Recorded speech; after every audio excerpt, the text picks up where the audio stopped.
Good evening students. तो आज हम लोग एनालिटिक ज्योमेट्री का जो क्लास हम लोग का स्टार्ट था, जिसमें हम लोगों ने कुछ बेसिक पढ़ा था, उसके बाद हमने पढ़ा था चेंजेस ऑफ रेक्टेंगुलर एक्सिस, जिसमें हम लोग तीन चीज़ के बारे में जाना था हमने। पहला था ट्रांसलेशन, दूसरा था रोटेशन और तीसरा था ट्रांसलेशन एंड रोटेशन, दोनों था। ट्रांसलेशन का मतलब क्या होता था? ऑरिजिन बस शिफ्ट होता था। जैसे ऑरिजिन पहले था यहाँ पे 0 0, लाइक ये सपोज दैट ये 0 रहा होगा, तो वो शिफ्ट कहाँ हुआ? एच के पे हुआ। तो जो भी रेस्पेक्टेड जो उसके बाद इक्वेशन था, इस ऑरिजिन इस एक्सिस का जो जहाँ कट हो रहा है एच के, इसके अकॉर्डिंग वो चेंज होता था। ये था मेरा क्या? ट्रांसलेशन। रोटेशन क्या था? तो रोटेशन एंगल शिफ्टिंग था। ठीक है, एंगल शिफ्टिंग, मान लीजिए थीटा डिग्री है, ठीक है, यही था। और ट्रांसलेशन एंड रोटेशन से दोनों यहाँ पे वर्क करता था इस तरह से कुछ। ठीक है, ट्रांसलेट भी हुआ, रोटेट भी हुआ। ठीक है, तो इसके बारे में कुछ और हम लोग अब आगे देखते हैं। ठीक है, आज हम लोग एक टॉपिक सीखते हैं, इनवेरिएंट्स।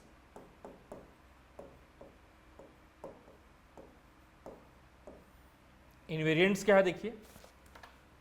ठीक है,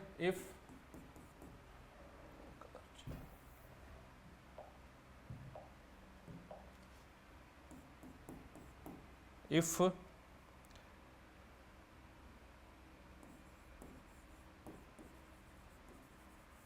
by change of axis without change of origin,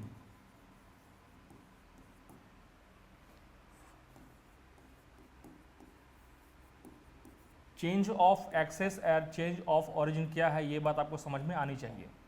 ठीक है, चेंज ऑफ एक्सेस का मीन्स, ठीक है, और चेंज ऑफ ओरिजिन का मीन्स। ठीक है, तो change with by, if by change of axes without change of origin, ठीक है, द एक्सप्रेशन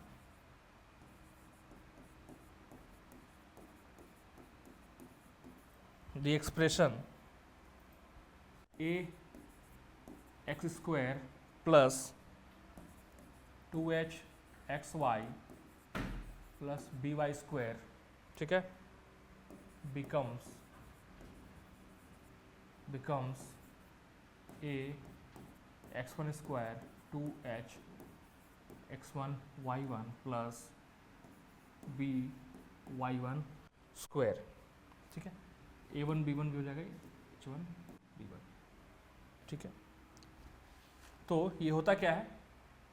तीन कंडीशन होता है जो कि कहलाता है इनवेरिएंट्स, a प्लस बी और a1 प्लस b1, ये हमेशा इक्वल होगा इस कंडीशन में।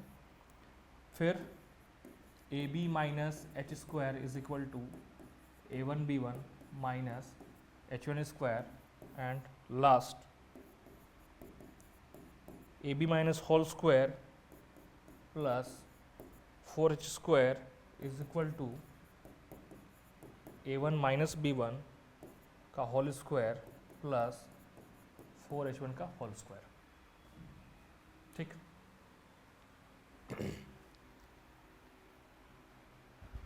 ये कंडीशन है जो कि आपको डायरेक्ट पूछा जा सकता है। लिखा रहेगा by changes of axes without change of origin. Origin change नहीं हुआ है, सिर्फ एक्सेस को चेंज किया गया है। ठीक है,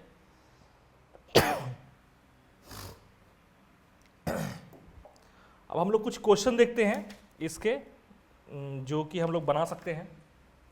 जैसे कि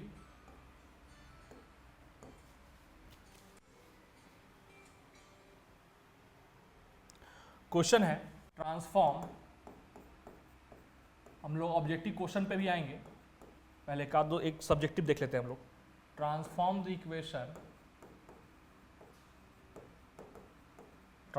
equation 4x square plus 3y square minus 2xy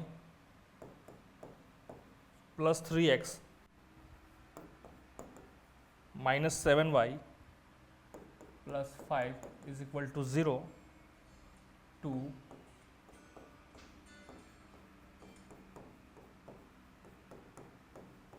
parallel axes through the point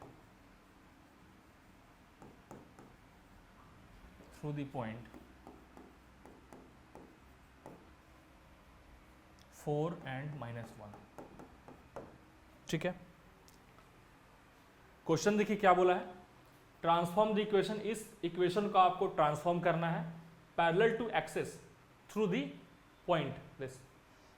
ठीक है, पैरेलल टू एक्सेस है और थ्रू द पॉइंट ये है, मतलब h और k का वैल्यू दिया हुआ है। और पैरेलल टू एक्सेस का मतलब ये हुआ कि आपको एक्सेस जो है, जो हम लोग बात किए थे ट्रांसलेशन एंड रोटेशन, जो दो वर्ड हम लोग यूज किए थे, तो ये सिर्फ क्या हो रहा है, ये सिर्फ ट्रांसलेट हो रहा है। रोटेट कब होता, जब मेरा एक्सेस भी चेंज होता। यहाँ सिर्फ वो एक्सेस चेंज तो रहा, लेकिन पैरेलल टू एक्सेस है।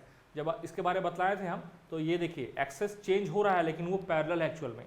इसके पैरेलल ये है और इसके पैरेलल ये है। ठीक है, तो यहाँ पर h और k का वैल्यू दिया हुआ है। तो सिंपल सा आपको करना यहाँ पे काम क्या है इस क्वेश्चन में, इसका हम ऑब्जेक्टिव पे आएंगे इस क्वेश्चन के बाद में। जहाँ जहाँ पर x है वहाँ पर x प्लस h, जहाँ जहाँ पर y है वहाँ क्या y माइनस 1, ये साथ में ऐड होता है।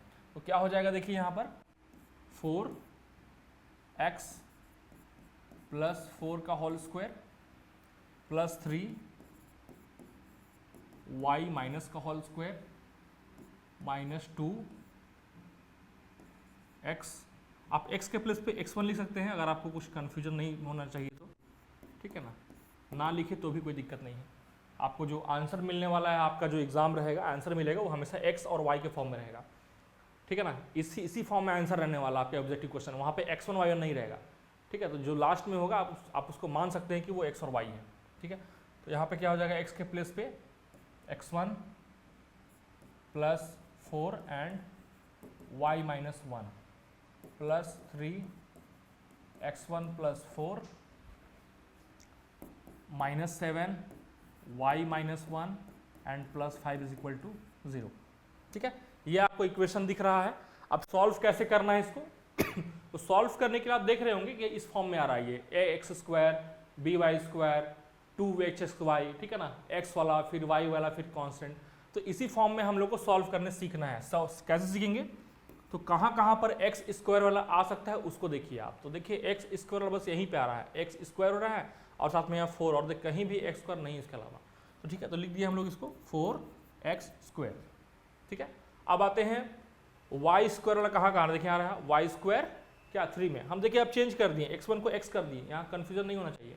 ठीक है ना, 1 को ढो के चले हमेशा, ये जरूरी नहीं है। ठीक है ना, एक ढो ली एक जगह पे, बार बार ढोए, ये कोई जरूरत नहीं है। तो 4x स्क्वायर हो गया यहाँ पर। y वाला क्या आ रहा है देखिए यहाँ पर 3y स्क्वायर आ रहा है। ठीक है, 3y स्क्वायर, y स्क्वायर और कहीं भी नहीं है। अब क्या है, xy वाला देखते हैं कहाँ है देखिए। चलिए xy वाला देखते हैं हम लोग। तो xy वाला कहाँ पे है, तो यहाँ तो नहीं है, यहाँ देखिए एक यहाँ मिलेगा। ठीक है ना, क्या मिल रहा है, -2 मिल रहा है देखिए यहाँ पर। ठीक है, चलिए -2। ठीक है ना, और कहाँ पे है, और कहीं नहीं है। तो कहा है इतना हम लोग करें -2xy, और तो कहीं नहीं है। ठीक है, अब आते हैं x वाले पे। x वाले देखिए यहाँ एक मिल रहा है, 2 चौके 8 चौके 32 है ना, यहाँ 32 हो रहा है। देखिए अंदर में हो रहा है 8x होना होता है ना, जब a प्लस बी का होल स्क्वायर को आप जब ब्रेक कीजिएगा तो a स्क्वायर, ठीक है ना, ये क्या होगा ब्रेक करने के बाद में, a square plus 2ab plus b square, यही फॉर्म में टूटता है ना। तो a स्क्वायर मतलब क्या, सिर्फ x स्क्वायर वाला आएगा। b स्क्वायर मतलब क्या, सिर्फ कांस्टेंट टर्म आएगा। लेकिन जो 2ab है यहाँ पर 2 इंटू दिस 2 चौके 8x1 आएगा 8, लेकिन ये 4 एक अलग से है, तो 8 चौका 32 हो गया। x1 के साथ में क्या है, 32 है, 32 है। इसके अलावा देखिए कहाँ पे और आ रहा है, चलिए हम यहाँ 32 लिख दिए। एक बार आप x देखिए यहाँ पे आएगा, ये इससे मल्टीप्लाई होने पे देखिए x यहाँ पे आ रहा है। ठीक है, यहाँ पे क्या हो जाएगा, -1 और -2 मल्टीप्लाई कीजिएगा तो +2 आ रहा है। यहाँ पे आप लिख दीजिए इसको +2। सॉल्व करने का ये मेथड है, आप एक बार सीख लीजिएगा तो हमेशा इतना हम डिले करके नहीं बताएंगे, एक बार सीख लीजिए इसको अच्छे से। ठीक है, यहाँ पे हो गया +2, फिर यहाँ देखिए यहाँ पर +3 है, यहाँ तो समझाने की जरूरत नहीं है आपको, और इधर नहीं है, फिर ये आपको x है। सेम इस तरह से y की बात करें हम लोग तो यहाँ पर आपको -2 है, -2 और 3 मतलब हो गया -6 हो गया, है ना, अंदर -2 है और 3 -6 हो गया। एक y देखिए यहाँ आ रहा है, देखिए 4, ठीक है, लेकिन इसके वजह से -8 हो जा रहा है, ठीक है, -8। और फिर यहाँ पे एक देखिए है -7 है, ये हो गया y। अब आते हैं कांस्टेंट टर्म की बात करें तो कांस्टेंट टर्म में क्या क्या है, पहला बात 4 चौके 16, 16 चौके 64, ठीक है ना, एक इसका स्क्वायर, लास्ट में ये मल्टीप्लाई हो गया, ये 1 का स्क्वायर 1 मतलब 3, ठीक है, फिर ये इससे मल्टीप्लाई होगा ना, तो -4 और -2 मतलब +8, ठीक है, फिर 3 चौके 12, फिर यहाँ देखिए -7 और -1 मतलब +7 +7 और +5, कांस्टेंट टर्म भी आपका खत्म हो गया, ठीक है। अब इसी को सॉल्व आप आसानी से कर सकते हैं, अब इसमें कुछ बचा नहीं है क्वेश्चन में, ठीक है ना, जो भी आएगा फाइनल आंसर जाएगा। चलिए यहीं पर हम एक अंदर ब्रैकेट बना करके डायरेक्ट अब आंसर लिख देते हैं, ठीक है। ऑब्जेक्टिव क्वेश्चन हम बनाएंगे इसके बाद में, देखिएगा वो ज़्यादा आसान है, ठीक है ना। क्या क्या यहाँ पे 4x², ठीक है, +3y² -2xy, ठीक है। यहाँ पे देखिए 32 3 35 और 2 37, ये xy है नहीं, xy है 37xy, ठीक है। फिर यहाँ पर x वाला कहाँ है, सॉरी ये x वाला ही था, xy नहीं था, है ना, ठीक है, x वाला ही xy हो चुका है, ठीक है, तो ये हट जाएगा आपको,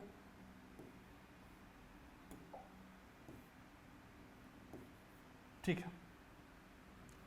y वाला क्या है, ठीक है, 21 है ना, ये 815 6 21 -21y, और कांस्टेंट टर्म है आपको 12 8 20, 20 और 10 30, 30 और 64 94 और 5 99। कुछ गलती होगा तो आप कमेंट करके बोल सकते हैं, कोई दिक्कत नहीं है, ऐसा जरूरी नहीं कि हमेशा कोई सही ही हो, ठीक है। = क्या हो जाएगा, 0 हो जाएगा, यही हो जाएगा आपका फाइनल जो आंसर निकल रहा है। मतलब इस इक्वेशन को हम लोग ट्रांसफॉर्म अगर कर रहे हैं, ठीक है ना, इस पॉइंट के अकॉर्डिंग, है ना, एक्सिस आपका वही है, पैरेलल एक्सिस है, लेकिन इस पॉइंट के अकॉर्डिंग वो चेंज हुआ है, तो आपको नया इक्वेशन ये ट्रांसफॉर्म होकर आ रहा है, ठीक है। अब हम लोग देखते हैं इसी पे कुछ ऑब्जेक्टिव क्वेश्चन देखते हैं, ठीक है।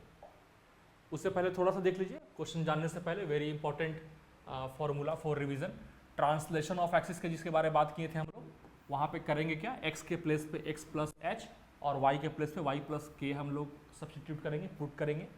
रोटेशन ऑफ एक्सिस की बात करें तो x के प्लेस पे x1 cos theta -y1 cos sin theta, ठीक है, और y के प्लेस पे x1 sin theta + y1 cos theta, ठीक है, cos sin sin cos, starting में माइनस दूसरे में प्लस, ठीक है। इनवेरिएंट्स जिसके बारे में बात किए थे, 3 कंडीशंस लिखा था हमने, वही यहाँ 2 लिखा हुआ है, एक और है, ठीक है, ये क्विक रीजन के लिए हो गया। अब आते हैं हम लोग क्वेश्चन में,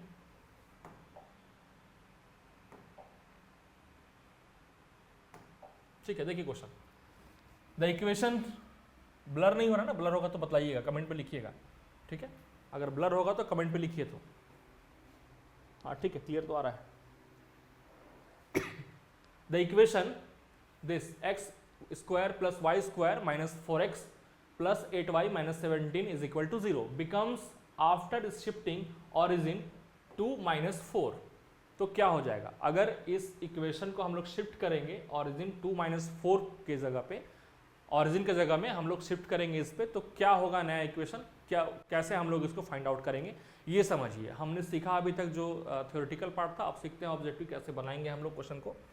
तो मैंने क्या कहा था, x के प्लेस पे हमें पुट करना है x + 2 और y के प्लेस पे पुट करना है y - 4, इतना तो अंडरस्टैंडिंग है। हर बात को आप लिखे बोर्ड पे या फिर कॉपी पे या फिर एग्जाम टाइम में, ये जरूरी नहीं है, टाइम बहुत कम रहता है, तो इसका हमें खास ध्यान रखना है कि समय कम हमें लगे, ठीक है। तो डायरेक्ट हम लोग आते हैं मेथड पे, डायरेक्ट अप्लाई करेंगे। तो पहला बात अंडरस्टैंडिंग ये होना चाहिए आपको कि x के प्लेस पे x + 2 एंड y के प्लेस पे y - 4 लिखाएगा, ठीक है। अब देखिए यहाँ पे यही में से कोई एक होगा आंसर, ये तो क्लियर है, ठीक है ना, यही चारों में से कोई एक आंसर होता है, ये जेएसएससी का या फिर किसी भी कॉम्पिटिटिव एग्जाम का रूल है। इसका मतलब ये तो क्लियर है कि x का कोफिशिएंट, y का कोफिशिएंट एंड xy कोफिशिएंट खत्म है, इसका कोई चर्चा ही नहीं करना है। सिर्फ x square and y square coefficient अपने को पता रहे तो काम बन जाएगा। ठीक है, ठीक है। अब देखिए क्या है, क्या हम लोग कर सकते हैं इस पे। जब हम लोग अब देखेंगे कि x स्क्वायर का कोफिशिएंट कितना निकलेगा, तो जब x के प्लेस पे हम लोग x प्लस 2 जब पुट करेंगे तो थोड़ा इमेजिन कीजिए क्या बनेगा। हम लिख देते हैं x के प्लेस पे जब x प्लस 2 पुट करेंगे तो ऐसे ही कुछ आएगा, और y के प्लेस पे y प्लस 2 पुट करेंगे, y माइनस 4 पुट करेंगे तो यही कुछ आएगा। बाकी से आपको लेना देना तो नहीं है, कांस्टेंट टर्म से है लेना देना, उसके बारे में हम बात करेंगे। ठीक है, और हालांकि यहाँ पे जो बात है ना, आपको कांस्टेंट टर्म पे ही बात होगा। देखिए एक्स स्क्वायर और वाई स्क्वायर कोफिशिएंट हर जगह सेम है, बस आपको बस मसला कहाँ है, तो कांस्टेंट टर्म ही मसला है और कहीं कुछ नहीं है। तो आपको ढूंढना है कि कांस्टेंट टर्म कहाँ कहाँ आ सकता है, बस वहीं आपको चुन के निकालना है। ठीक है, तो कांस्टेंट टर्म एक तो यहाँ पे आएगा, जब ये पुट कीजिएगा आपको इमेजिन करना है ये चीज़। तो जब ये कीजिएगा x प्लस 2 का होल स्क्वायर, तो यहाँ कांस्टेंट टर्म क्या आएगा, 4 मिलेगा आपको। ठीक है ना, एक बात और यहाँ मिलने वाला है, उसके बारे में बात करेंगे। ठीक है, क्या मिलेगा, 4 मिलेगा। उसके बाद अब आते हैं कांस्टेंट टर्म यहाँ पे y माइनस 4 का करेंगे तो यहाँ फिर क्या मिलेगा आपको, 16 मिलेगा। 16 कैसे मिलेगा, y माइनस 4 कीजिएगा तो माइनस 4 का भी, सॉरी a माइनस बी का होल क्या होता है, a square plus b square minus 2ab होता है, तो ये तो इसका स्क्वायर हुआ ना, तो 16 हुआ। ठीक है, ये हो गया। अब आते हैं कांस्टेंट टर्म और कहाँ कहाँ मिल सकता है, तो ये जो है माइनस 4 इंटू एक्स के प्लस पे क्या हो जाएगा, x प्लस 2 होगा। तो ये जो माइनस 4 गुना 2 है माइनस 8, ये भी होगा। अभी स्टार्टिंग में लिख रहे हैं, बाद में आप इमेजिन कर सकते हैं इसको। फिर देखिए अब यहाँ फिर से वही बात, y के प्लेस पे y माइनस 4, 8 चौका 32, माइनस में माइनस 32 और लास्ट में माइनस 17, यही कांस्टेंट टर्म हो गया। लेकिन बस यही बात है, ये इक्वल टू के लेफ्ट साइड है, हमें ले जाना है राइट साइड पे, तो कोई बात नहीं हो, तो खैर साइन का बस बात है। ठीक है, तो देख लीजिए क्या करना है इस पर। 16 4 20, पॉजिटिव वाला 20 है और नेगेटिव वाला कितना है, 17 8 25, 25 और 32 कितना हो गया, 25 32, 7 और 5। ठीक है, यही हो गया। इसको सॉल्व कीजिएगा तो क्या हो जाएगा, 37 माइनस 37, हमने बताया था कि इक्वल टू के जाएगा उस तरफ, तो क्या हो जाएगा ये प्लस 37। आप देख सकते हैं आंसर क्या हो जाएगा, ऑप्शन नंबर बी हो जाएगा। ठीक है, आपको पूरा नहीं बनाना है, सिर्फ सॉल्व करना है कि कांस्टेंट टर्म क्या है, क्योंकि कहीं पे कुछ विवाद नहीं है। x का कोफिशिएंट हो या चाहे y कोफिशिएंट हो या xy का हो, सारा जीरो है। x स्क्वायर का हो, y स्क्वायर, सब जगह कोई दिक्कत नहीं, सब जगह 1 1 है, वहाँ आपको बात ही नहीं करना है। ठीक है ना, तो ऐसे हम लोग क्वेश्चन बनाएंगे। ठीक है,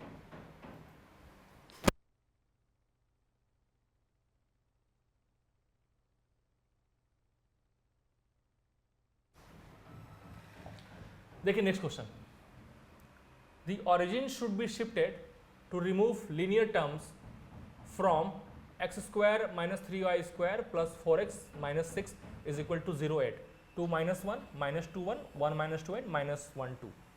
ठीक है, ये क्वेश्चन है।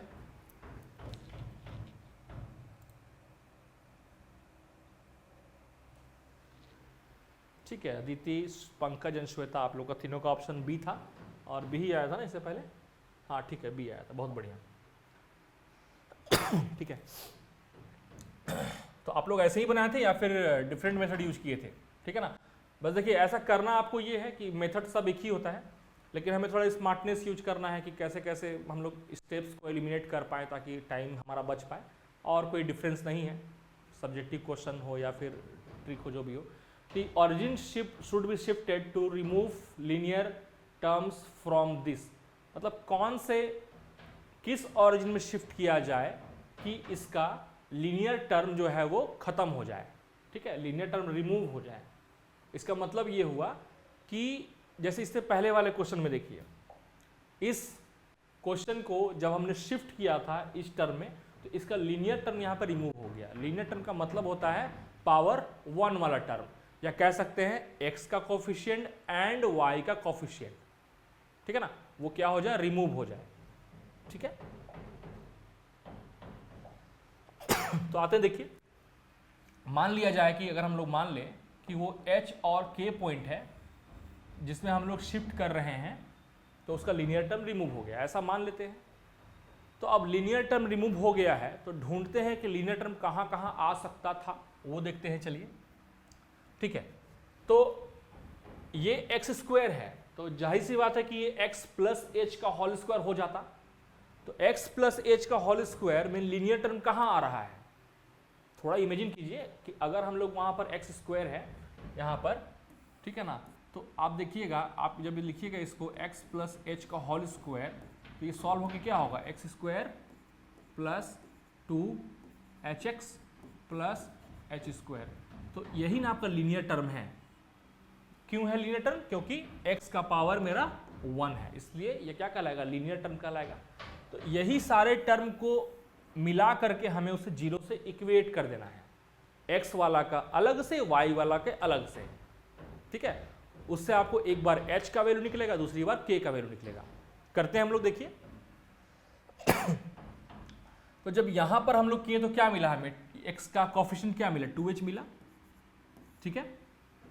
x का कोफिशिएंट और कहां कहां मिलेगा लीनियर में, तो यहां मिलेगा, देखिए जब 4 इंटू एक्स प्लस एच करेंगे, है ना, जब यहां पे हम लोग करेंगे इसको 4 इंटू एक्स प्लस एच, तो ये जो 4x है ये तो लीनियर ही है, मतलब प्लस में 4, और कहीं नहीं मिल रहा है एक्स कोफिशिएंट में,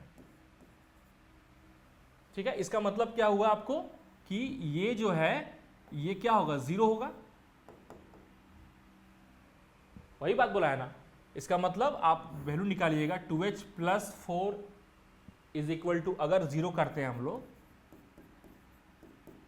तो क्या हो जाएगा, 2h बराबर -4, या फिर h इज इक्वल टू कह सकते हैं -2, ठीक है। h is equal to -2 option number सिर्फ देखिए बी में है, ठीक है। ठीक है Pankaj, option number B again correct.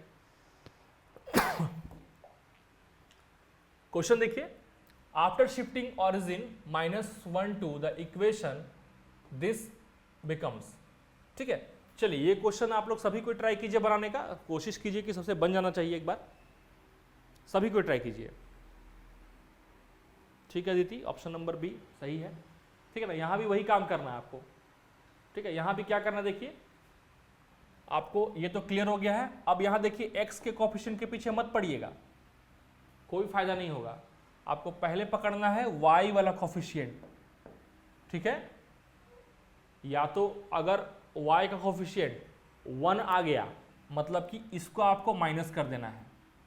हम ये नहीं बोल रहे कि 1 आ ही जाएगा, लेकिन अगर 1 आ गया तो E और E आंसर आपको नहीं होगा, A और C। और अगर आपको y का जो कोफिशिएंट है +1 आ गया, ठीक है ना, सॉरी -1 आ गया, तो ये और ये नहीं होगा, ठीक है। ये हो गया इसका पहला बात। अब अपने पास 2 बच जाएगा दोनों केस में, 1 आएगा तो भी और 2 आएगा तो भी, तो फिर अपने को जान कौन बचाएगा, तो 3 बचाएगा। कांस्टेंट वाला टर्म निकालेंगे हम लोग फिर यहाँ पर। एक बार ट्राई कीजिए सभी लोग, जो भी आप लोग ऑनलाइन जुड़े हुए हैं, बट ट्राई कीजिए एक बार, ठीक है ना, प्रैक्टिस भी जरूरी है।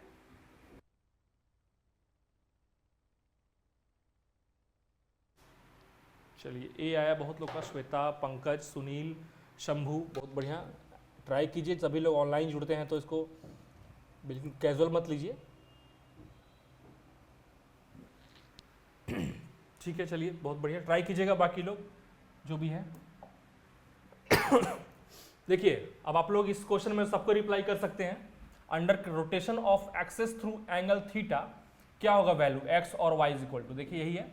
तो दिस ट्रांसलेशन रिप्रेजेंट्स क्या है, ये translation, sorry this transformation represents क्या है, ये ट्रांसलेशन है, रोटेशन है, रिफ्लेक्शन है, या स्केलिंग है, ठीक है। क्वेश्चन देखिए इस तरह का ही आता है, बहुत बेसिक बेसिक पूछेगा आपसे, अगर नहीं पता रहेगा तो आप फंस जाइएगा यहीं पर, ठीक है। तो क्या कहलाता है ये, आपको बिल्कुल पूरा थ्योरी दे दिया जो आपको जरूरत है, लेकिन ये क्या कहलाता है वो पूछा है आपसे। तो जैसा हम बताए थे, ये क्या रोटेशन कहलाता है, बताए थे ना, ठीक है।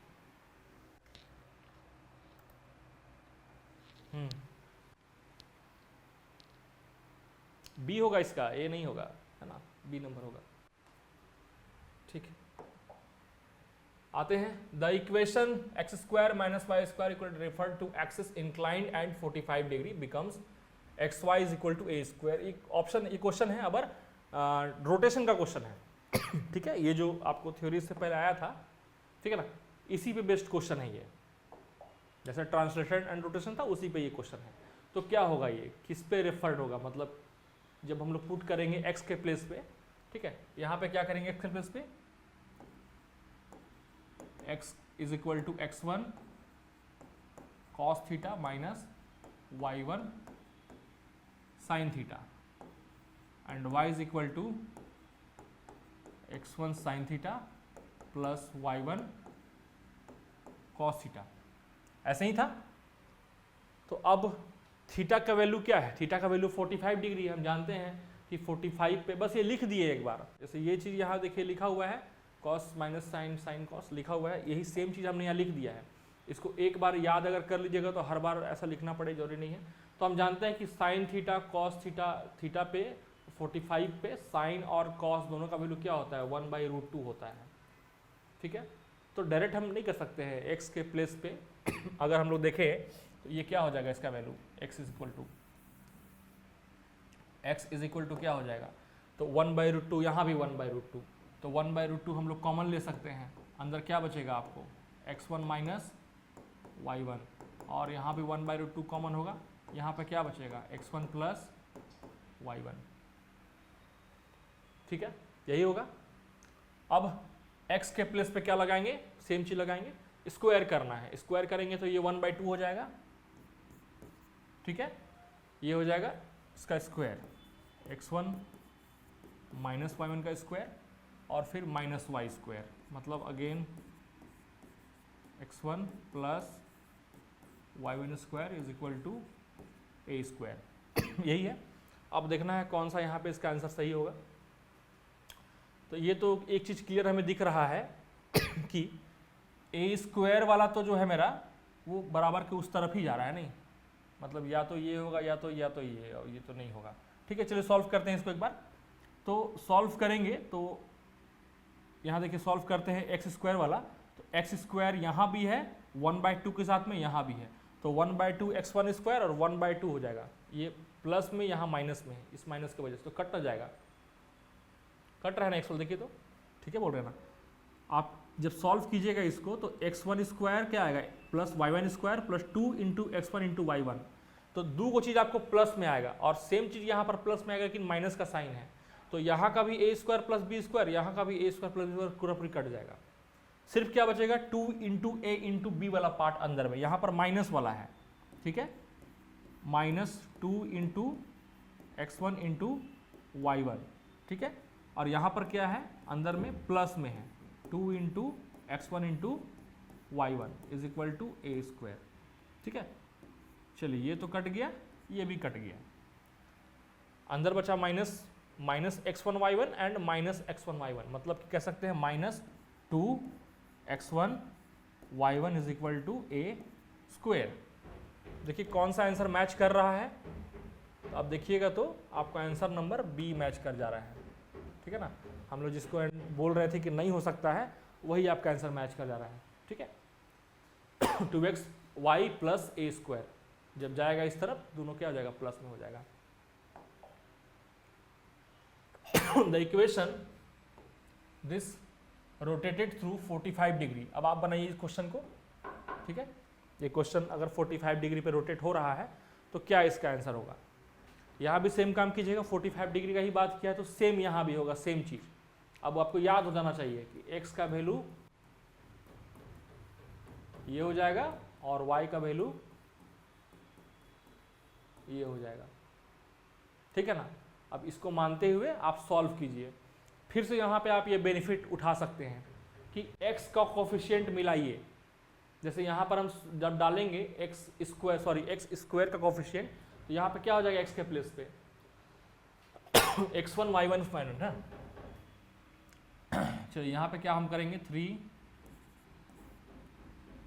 इंटू 1/√2, मतलब कि स्क्वायर करना है तो क्या हो जाएगा 3/√2 और x माइनस वाई का होल स्क्वायर, है ना। x1 y1 नहीं कर रहे, डायरेक्ट x y कर रहे हैं। ठीक है, चलिए यहाँ से x स्क्वायर वाला यहाँ मिल रहा है, x स्क्वायर वाला यहाँ मिला, x स्क्वायर वाला यहाँ भी देखिए मिलेगा यहाँ पर, रोटेशन वाले केस में यहाँ पे हो जाएगा x प्लस वाई का होल स्क्वायर, ठीक है।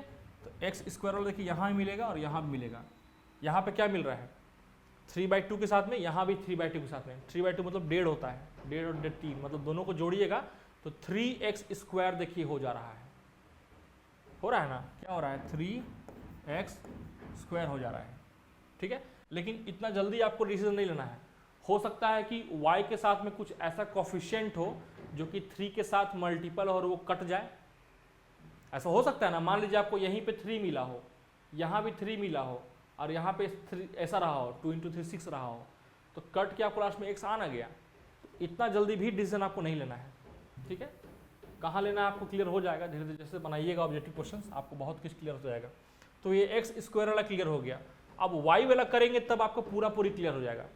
तो वाई स्क्वायर वाला देखिए यहीं से मिलने वाला है, उसके लिए और कहीं आपको नया नहीं मिलेगा। मिलेगा क्या, अच्छा एक जगह और है, एक मिनट रुक जाइए, ये जो इसको भूल जा रहे थे नहीं 2xy वाला, ये भी होगा। यहाँ पे देख लीजिए 2 × x, x के प्लेस पे इसको हम लोग x y को एक ही जगह करते हैं, ये दोनों को एक ही जगह मल्टीप्लाई कर दिए हैं और x square minus y square कर देखिए इसको, 2xy को हम लोग 2 × xy एक ही जगह मल्टीप्लाई कर दिए इसको हम लोग, तो फिर इक्वल टू 2 का चार्ट पूरा हम लोग इक्वेशन कंप्लीट ही कर दिए, ठीक है ना। अब देखिए अब ये नहीं रहा, 1.5 3 में से 3 और 1 कितना हो गया 4 हो गया ना, एक यहाँ भी ना है प्लस में ही है ना, कितना हो जाएगा 4x स्क्वायर हो गया, 4x स्क्वायर हो गया। y वाला देखिए यहाँ भी 3/2 है और यहाँ भी 3/2 है, ठीक है, लेकिन यहाँ पर -1 है ना, 3 में 1 गया तो 2y स्क्वायर। अब देखिए एक चीज़ तो क्लियर है, जब भी रेशियो निकलेगा x और y के बीच में 2:1 का रेशियो निकलेगा, ये तो क्लियर है। मतलब x का कोफिशिएंट है, एक्स स्क्वायर कोफिशिएंट जो होगा वो हमेशा y वाले से डबल होगा, ये क्लियर है। देखिए ये कंडीशन कहीं मिल पा रहा है क्या, तो देखिएगा ऑप्शन नंबर ए पे देखिए मिल रहा है आपको, ठीक है। ऑप्शन नंबर ए देखिए 2x square plus y square is equal to 1, आपको देखिए यहाँ मिल गया ये चीज़, यहाँ और कहीं नहीं है, 2 मिल गया ना। तो आप ऐसा सिचुएशन अब नहीं निकाल सकते हैं जहाँ पे कि आप इस चीज़ को कंट्राडिक्ट कर पाएँ। अगर निकाल पाएँ तो बताइए, जो हम समझा रहे हैं समझिएगा उस चीज़ को। क्वेश्चन आप लोग बहुत बनाए होंगे अभी तक, ठीक है ना, लेकिन आपको बनाने सीखना है क्वेश्चन को आप ठीक है। तो ये क्वेश्चन थे कुछ हम लोग का, देख रहे हैं हम लोग। अब हम लोग कुछ आपको और भी क्वेश्चन हम भेज देंगे ताकि आप लोग सॉल्व कर पाए, ठीक है। हम लोग आज थोड़ा पढ़ते हैं, स्टार्ट करते हैं एक नया टॉपिक, ठीक है।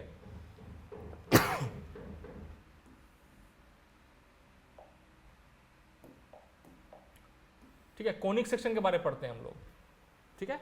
कोनिक सेक्शन के बारे में पढ़ते हैं, वो तो एक टॉपिक था, change of rectangular axis, rotation, translation. अब स्टार्ट करते हैं हम लोग कोनिक सेक्शन, जिसका इक्वेशन क्या होता है ax square plus by square plus 2hxy plus 2fx plus 2gy, ठीक है, plus c is equal to 0, ठीक है।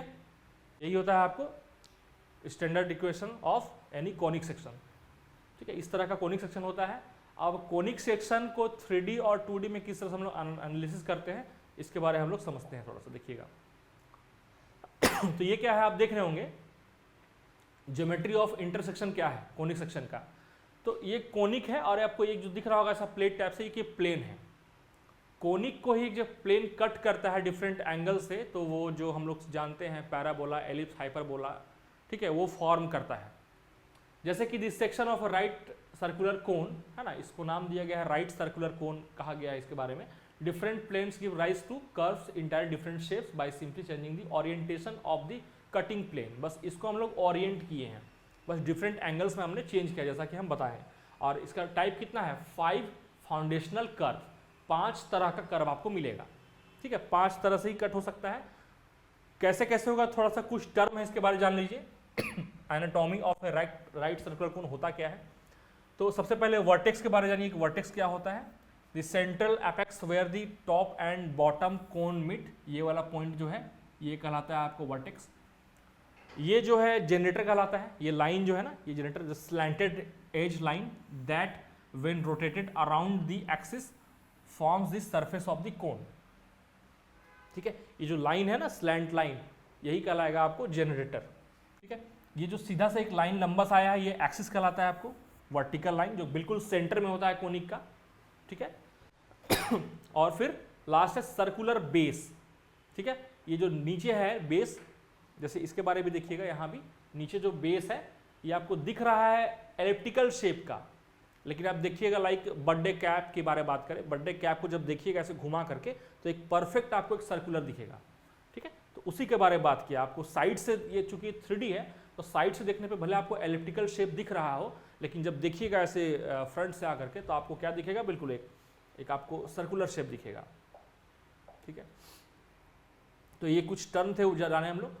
अब आते हैं सबके बारे में। देखिए 5 तरह से, जैसा मैंने बताया था कि 5 तरह से कटते हैं।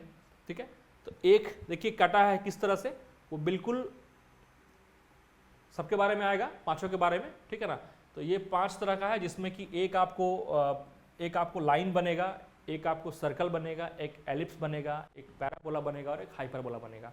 ठीक है ना, सबके बारे जानते हैं बारी बारी से। पहला देखिए when the plane passes through the vertex, vertex मतलब ये वाला पॉइंट।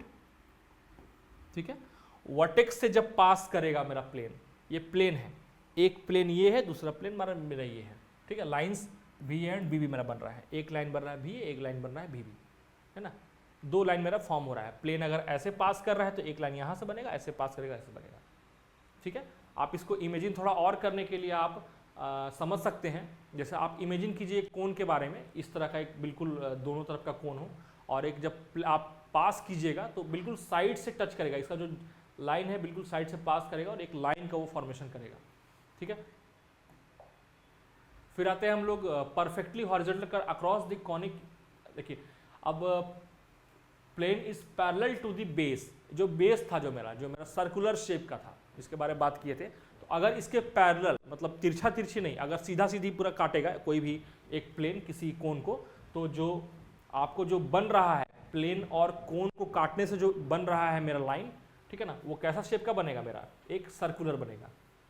ठीक है, आप समझिए ना, ऐसा एक प्लेन है, उसको आप चाकू से ऐसे काट दीजिए या फिर एक प्लेन लीजिए, एक कागज का दस्ता लीजिए, उस कागज से ऐसा इमेज कीजिए कि कट जाए वो। आप देखिएगा ऊपर भी देखिएगा सर्कुलर बन जाएगा, नीचे वाले छोटा बनेगा लेकिन एक सर्कुलर बनेगा। आप देखेंगे ना फ्रस्टम, देखें ना फ्रस्टम के बारे में, छिन्नक होता है ना, क्या होता है, ऊपर भी एक सर्कुलर होता है, नीचे भी सर्कुलर होता है। बाल्टी देखिए हम लोग घर में जो बाल्टी है, तो क्या है वो छिन्नक हम लोग हिंदी में कहते हैं, इंग्लिश में फ्रस्टम कहते हैं। वो होता क्या है, ऊपर भी एक सर्कुलर नीचे भी होता है। तो क्या हुआ है, एक प्लेन ही काटता है उस कोन को उसके पैरेलल, किसके पैरेलल, बेस के पैरेलल, तब जाके वो मेरा एक फ्रस्टम का फॉर्मेशन करता है। तो सेम वही चीज यहाँ पर है। ठीक है, सबके बारे में बहुत डिटेल पढ़ेंगे हम लोग। ठीक है ना, बस जस्ट आज एक इंट्रोडक्शन है कि कैसे इसका फॉर्मेशन होता है 3D के फॉर्म में, ताकि आप समझ पाए चीज़ों को। When the plane makes an acute angle with axis without being parallel to a generator, without being parallel to a generator, मतलब जनरेटर के पैरेलल नहीं होना चाहिए, लेकिन एक्यूट एंगल मतलब ऐसे हल्का स्लाइड कर दिया, हल्का टिल्ट कर दिया गया। ठीक है, अब आप इमेजिन कीजिए कि वो जिस गत्ते से आपने काटा था कोन को, अब हल्का टिल्ट कीजिएगा तो देखिएगा ऐसे देखिएगा शेप बनेगा अब। ठीक है ना, तो वही क्या बना आपको, एक एलिप्टिकल शेप बना, यही आपको एलिप्स बन गया। ठीक है, एलिप्स का फॉर्मेशन यहीं से हुआ। मतलब कि जो वो फोकस, वो बिंदुपात, वो लोकस जहां पे मीट कर रहे हैं कौन कौन, प्लेन और वो कोनिक सेक्शन। ठीक है, वो क्या है, एलिप्स है। फिर आते हैं पैराबोला के बारे में। Section when the plane is parallel to the generator. अब जनरेटर के पैरेलल हो, अगर मेरा ये जो मैंने जनरेटर था जिसके बारे में बात किए थे, इसके मेरा अगर पैरेलल हो और वो कट करे तो एक पैराबोला का फॉर्मेशन करेगा वो। ठीक है, ये 3D कॉज है, इसका 2D इफेक्ट है, ये पैराबोला बनेगा। ठीक है, पैराबोला 4 टाइप का होता है, एलिप्स 2 टाइप का होता है, सबके बारे में बताएंगे हम लोग। Finally hyperbola, when the plane is parallel to the axis, और एक्सिस के पैरेलल कटे अगर, है ना, ये जो मेरा एक्सिस था, एक्सिस कहाँ था, ये एक्सिस था मेरा ना, इसके पैरेलल अगर कटे तो क्या मेरा फॉर्म करेगा, वो एक हाइपरबोला फॉर्म करेगा। ठीक है, तो यही 5 तरह के हैं, इनके बारे में हमें जानना था। ये एक टेबल टाइप का बना हुआ है। कब बनेगा, name of conic, straight line कब, जब passes through the vertex, circle कब फॉर्म करेगा, जब parallel to the base, ellipse कब होगा, जब acute angle with axis not parallel to generator, और parabola parallel to a generator, और हाइपरबोला में parallel to the axis creates 2 branches, 2 branch में वो क्रिएट हो जाएगा। ठीक है, form geometry to algebra, straight line, circle. ठीक है ना, और इंटरमीडिएट स्टेज में हम लोग इन चीज़ों के बारे में पढ़ते हैं, स्ट्रेट लाइन्स एंड सर्कल के बारे में। स्ट्रेट लाइन सर्कल का हम इंट्रोडक्शन क्लास लिए भी थे। ठीक है, इसका ऑब्जेक्टिव क्वेश्चन आपको हम भेज भी देंगे, और ऐप में इंस्टॉल, ऐप में आपको इसका जो भी क्वेश्चन है ना स्ट्रेट लाइन एंड सर्कल का, ये आपको कल जो है सैटरडे को ये आपको ऐप में शो करेगा। ठीक है ना, जो कि आपको रिवीजन के लिए बढ़िया रहेगा। ठीक है, कल या परसों तक में उसको अपलोड करवा देंगे ताकि रिवीजन कीजिए खूब सारा, 200-250 क्वेश्चन रहेगा। तो उससे क्या होगा कि 12th तक का, इंटरमीडिएट लेवल तक का जो आपका बेसिक कंसेप्ट है वो क्लियर हो जाएगा। हम लोग स्टार्ट करेंगे अगले क्लास से पैराबोला, एलिप्स और हाइपरबोला के बारे में पढ़ेंगे। मेरा पहला क्लास रहेगा पैराबोला के बारे में। ठीक है ना, और उसके बाद हम लोग यहीं से स्टार्ट करेंगे एक्चुअल जो आपको पढ़ना है आपका सिलेबस में। ठीक है ना, उसके बारे में। ठीक है, लेकिन इसके बारे में बता दे रहे हैं, लगभग बहुत सारा 200-250 क्वेश्चन तैयार किया गया है, उसको आप लोग सभी क्वेश्चंस को रेडी कीजिएगा, और जो क्वेश्चंस नहीं बनेगा उसको पूछिएगा भी। हम लोग 30-35 क्वेश्चन चर्चा किए भी थे इसके बारे में। ठीक है ना, चलिए तो आज का क्लास हम लोग यहीं पे एंड करते हैं, बाकी हम लोग मिलते हैं अगले क्लास में। कोई और किन्हीं को डाउट है तो पूछ सकते हैं।